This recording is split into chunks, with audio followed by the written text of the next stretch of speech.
뉴스핌의 윤채영 기자죠. 예, 소속가 다시 한번 말씀해 주시고. 뉴스핌의 윤채영 기자라고 합니다. 윤석열 정부의 2024년 정부 예산안에 대한 대표님의 평가가 궁금하고요.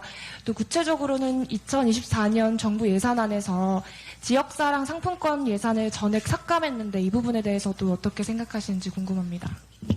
가수 누구시라고 그랬죠? 윤채영 기자. 뉴스핌의 윤채영입니다. 윤채영 기자님. 감사합니다.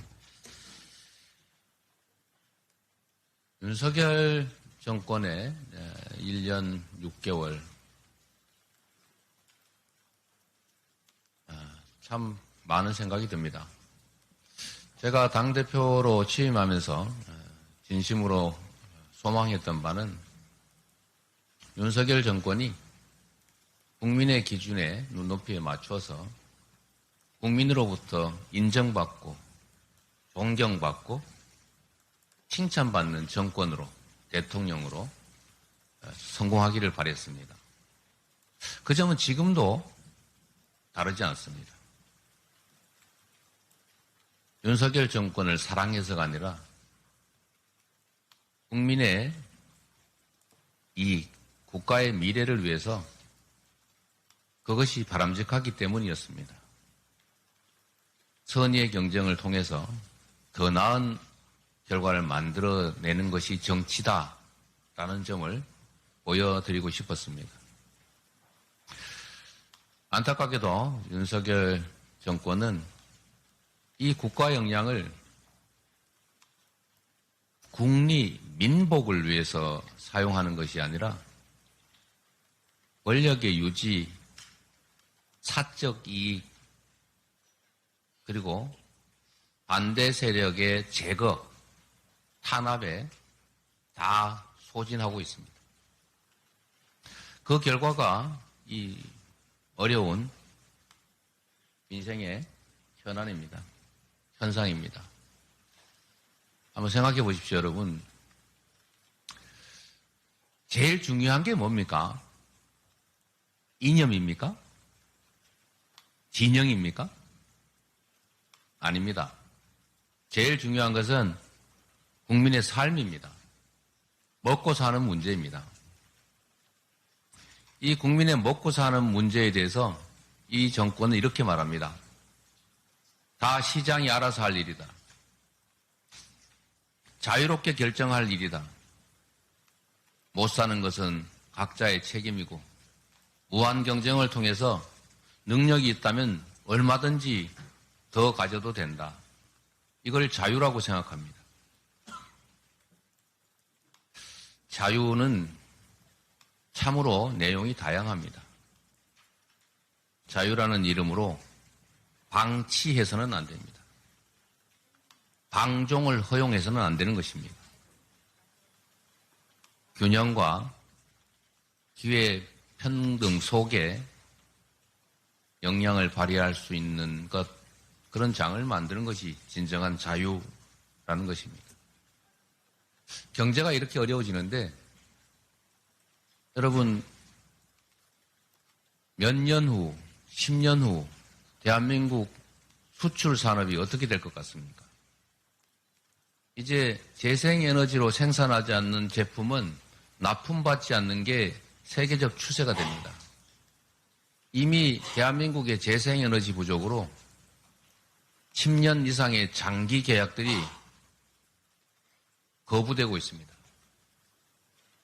전 세계에서 재생에너지 비율이 가장 낮습니다. 재생에너지 확대 대책도 없습니다. 오히려 화석연료로 회귀하고 있습니다.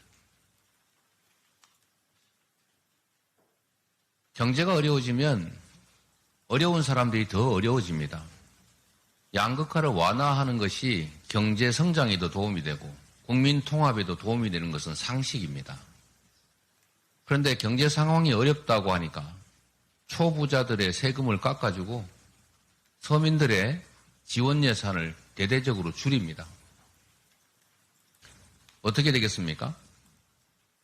당연히 소비 역량이 줄어들고 내수가 줄어들고 양극화가 심해지지 않습니까? 이거는 경제학의 초보입니다. 그런데도 건전재정 노래를 부르면서 어려울 때일수록 더 아껴야 한다라고 하면서 허리띠를 졸라매라고 하는데, 허리띠를 졸라매는 고통은 대다수 서민 대중에게 전가되지 않습니까? 지역화폐 예산 말씀하셨는데,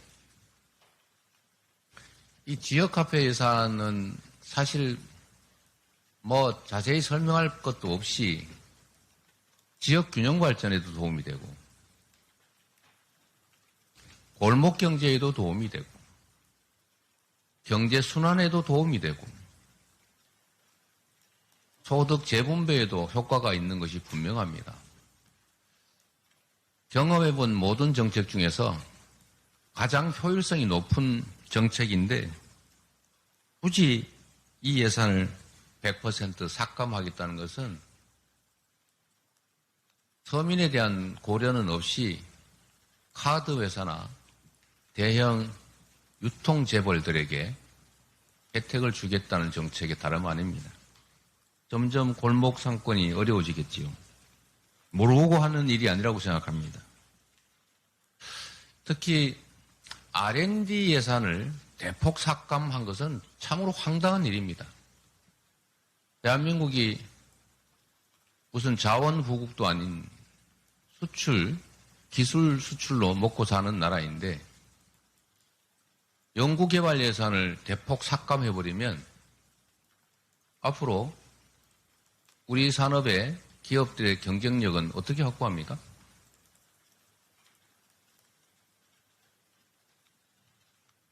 박정희 시대를 한번 생각해 보십시오.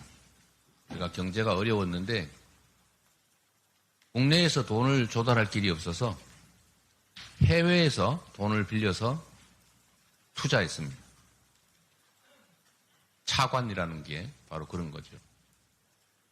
그런데 지금은 국내에서 충분히 자본을 동원해서 재생에너지나 또 미래 산업을 대비한 인프라 구축이 필요하고 거기에 충분히 투자할 수 있고 꼭 해야 되는 시점인데 오히려 반대로 가고 있는 거, 이거는 저는 무능이 아니라 정치적인 책략이 아닌가 하는 의심까지 듭니다. 어떻게 이 정도를 모를 수가 있겠습니까?